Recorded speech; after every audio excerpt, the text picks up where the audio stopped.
नमस्कार, police time 24 में आपका स्वागत है। देसाईगंज उपविभागीय अधिकारी व तहसीलदार के मार्फत महाराष्ट्र राज्य चुनाव आयोग को निवेदन दिया गया।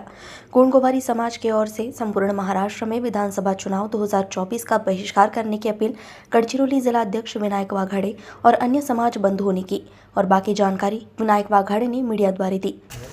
संविधानिक संघर्ष कृती समिती महाराष्ट्र राज्याच्या अनेक आंदोलन झाले। आमची मूळ मागणी आहे की 24 एप्रिल 1985चा आदिवासीचा जो GR आहे त्याच्यामध्ये गोंडगोवारीबाबत चुकीची माहिती नमूद आहे ती दुरुस्त करण्यात यावी।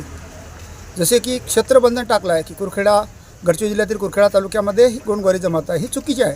कारण भारत सरकारचा कायदा 1976 कलम 108 अंतर्गत जेव्हा भारत सरकारने क्षेत्रबंधन हटविलं आहे त्याची अंमलबजावणी राज्य सरकारने करायची आहे, परंतु राज्य सरकारने चुकीनं आदिवासी विभागामार्फत क्षेत्रबंधनाची जी अट घातली ती दिनांक 24 एप्रिल 1985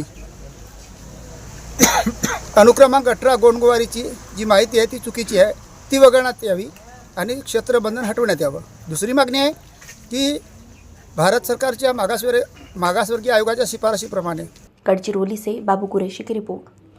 ऐसी खबरों को देखने के लिए हमारे चैनल को लाइक और सब्सक्राइब करें। धन्यवाद।